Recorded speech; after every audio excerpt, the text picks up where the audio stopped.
A thin layer of toothpaste and a touch of intestinal distress. There's a reason some of these abominable chip flavors have disappeared, and we're happy to see them go. Fried green tomatoes are pure Southern comfort food, so it made sense for Lay's to embrace this deep-fried delicacy in the form of the humble potato chip. This variety arose from the 2017 Do Us a Flavor campaign, and it consisted of zesty seasonings along with a hearty, wavy shape and an extra crunch that mimicked the summertime treat perfectly. But after its stint as a finalist, Lay's pulled it from production altogether. So why was it discontinued? Most of the contest picks tend to be limited edition, and realistically, Lay's needs to free up space for other flavors coming down the pike. There's simply not enough room to keep every chip flavor in rotation, so cuts have to be made. And unfortunately, fried green tomato was one of the unlucky ones.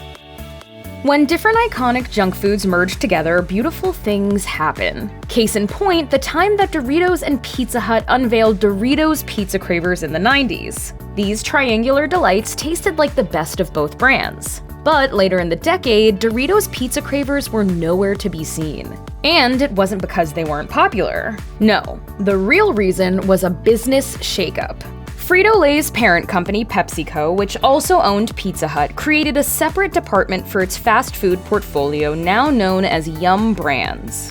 This shift lines up with the snack's departure from its ties with Pizza Hut and its eventual retirement. Do we get cable? Recent rumors, though, have reportedly hinted at a flavor in the works inspired by pepperoni pizza, so we'll be keeping our fingers crossed for a glorious return. Potato chips are a classic comfort food, and so is macaroni and cheese. So why not combine them for the ultimate comfort snack? Cheddar bacon mac and cheese was another finalist in Lay's Do Us a Flavor campaign, and it seemed like a natural fit. Salty and cheesy with a hint of smokiness, it replicates the gooey pasta dish in a snack you can eat on the go. But that appeal didn't stop it from ending up in snack food purgatory. So what went wrong? Like any food that takes the nation by storm, the novelty eventually wore off. People might like the idea of a potato chip that resembles bacon, macaroni, and cheese in theory, but in execution, it doesn't grab people's attention in any lasting way. Cheddar bacon mac and cheese most likely suffered a similar fate, although they were given the throwback treatment when Sam's Club had them for a limited time in 2019. Still, we wouldn't count on them ever staying around for long. Pizzaria pizza chips were a home run for Keebler when they launched in 1991. In addition to being one of the brand's biggest sellers, they were made out of actual pizza dough and baked to a crispy finish with mouth-watering seasonings. But they somehow didn't make it to the new millennium. It's clear that demand, or lack thereof, wasn't the culprit. Instead, pizzerias disappeared through the cracks of Keebler's business dealings. In the late 90s, their parent company United Biscuits decided to put Keebler up for sale, and they were promptly gobbled up by two other conglomerates, Artal Luxembourg and Flowers Industries. Afterwards, a number of Keebler products ended up getting scrapped from production, including pizzerias. Zesty and aromatic perfectly describes garden tomato and basil, a flavor that Lay's released in 2011. Plenty of potato chips boast some blend of tomato or basil flavoring, but it's rare to see such an herby, summery take on the snack. It's like sitting by a vegetable garden on a hot summer day. While we'd love to have backyard barbecues all year round, seasons do come to an end. And so do specialty potato chips like garden tomato and basil. The reason is why most discontinued potato chips are here one day and gone the next. Supply and demand. Stores will only supply the flavors that customers want to buy, as the ones that fly off the shelves are the ones that get restocked for future purchases. So if you put two and two together, garden tomato and basil wasn't exactly flying off the shelves. Who doesn't love ketchup? There's no limit to what can be dipped, dunked, and drenched with this zingy condiment. So a ketchup-flavored chip was pretty much an inevitability. I know! Ketchup! You read my mind! So the fact that Pringles Ketchup was only available in Canada and Europe before making its way to the United States is frankly shocking. At first glance, there shouldn't be anything unusual about this flavor. French fries are made of potatoes. Ketchup is made from tomatoes. The seasoning includes flavors found in the real thing, like salt, garlic powder, and paprika, and it's also a brilliant red color. But that didn't stop Pringles from pulling it out of production, as the company cited lower demand as its reason for discontinuing the flavor when asked about it on Twitter in 2020. It's still sold in Canada though, so plan a trip north of the border if you just need to get your ketchup fix.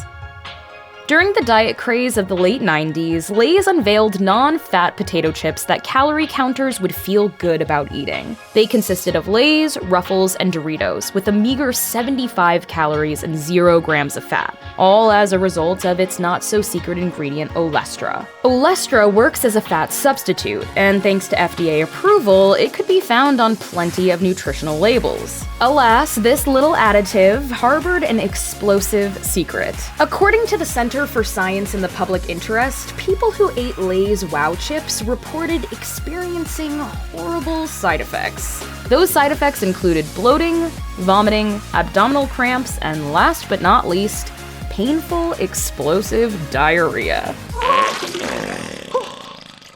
This is because Olestra contains properties that are incompatible with the human body's digestive system. And when the body is unable to digest food, it leads to a lot of visits to the bathroom. Where's your powder room really quickly? Predictably, this spawned countless complaints, and in some cases, even lawsuits. In a bit of PR spin, Frito-Lay rebranded the chips as Lay's Light, but this new version still featured the fat additive in all its unsavory glory. Bring back Lay's Wow chips with Olestra. Mr. Griffin, those chips were recalled in the 90s for causing explosive diarrhea. If you ask anyone in Cincinnati about salty snacks, they'll surely mention Husman's. It began as a one-man operation in 1919, and generations since have found comfort crunching on bags of their classic chip flavors. Simply put, these potato chips have been around for a long time, long enough to feel like forever. So imagine hearing the news in 2021 that parent company Utz was discontinuing the entire Husman's label, thus ending a century-long legacy in the junk food business. It was reportedly dwindling profits and low demand that sealed Husman's fate. It struggled to match the competition of other nibbles on the market, thus forcing Utz to make some cuts to the lineup. So fans were intent on treating their taste buds one last time, to the point of reportedly zipping from store to store to grab the remaining bags. Husman's may be gone, but definitely not forgotten. In 1986, Ruffles jumped on a certain food craze with the debut of its Cajun spice chips. By modern standards, a New Orleans-inspired potato chip feels very ahead of the curve. Looking at the junk food aisle today, it's not hard to visualize Cajun spice next to other savory varieties like crab or dill pickle. But trends tend to have a quick shelf life. And unfortunately, Cajun cuisine's spike in popular appeal ultimately fizzled, bringing Cajun spice Ruffles down with it. It doesn't seem like Ruffles ever tried bringing it back, which we imagine ruffled quite a few feathers of die-hard fans who miss its full-throated spiciness. At least we can always count on sour cream and onion to get us through our regular savory cravings. Guarantee. When it comes to snacks, the sweet yet salty combination is simply unbeatable. For a while, chocolate-covered pretzels or nuts were the go-to option in this category. That is, until Lay's released their milk chocolate-covered potato chips. This limited flavor arrived in response to the growing snack trend of combining those sweet and salty flavors like ice cream with chocolate and pretzels and chocolate-covered everything. More companies were reportedly embracing the pairing of flavor opposites, and Lay's just had to get in on the action. Their Wavy milk chocolate-covered potato chips were reportedly meant to be available in stores only for the 2013 holiday season. They eventually made a limited-time only comeback for Valentine's Day 2021. It was a gift that, appropriately enough, mirrored how love can sometimes be salty and sweet, but sadly short-lived. Lay's has certainly cooked up some wacky chip flavors over the years, but they weren't the mastermind behind what was arguably their most creative flavor. Their Do Us a Flavor crowdsourcing marketing campaign saw people submitting their wildest chip flavor ideas for a chance at $1 million. or 1% of the winning chip idea's sales in a year, whichever turned out to be higher. The first contest-winning flavor back in 2012, cheesy garlic bread, increased sales by 8% 3 months after it launched. Then in 2015, the winning flavor of Southern Biscuits and Gravy was quite the standout. Unfortunately, though, these contest-winning flavors don't tend to stick around on store shelves for very long. Past winners like Wasabi Ginger are listed as unavailable on Amazon, or not listed at all on Lay's website. Considering that contestants are only paid for a year's worth of the profits, it seems fitting that the winning flavors are only made available until a new champion is crowned. That doesn't mean fans were okay with the departure of this Southern Lay's chip, though, with some even starting a petition on change.org to bring it back.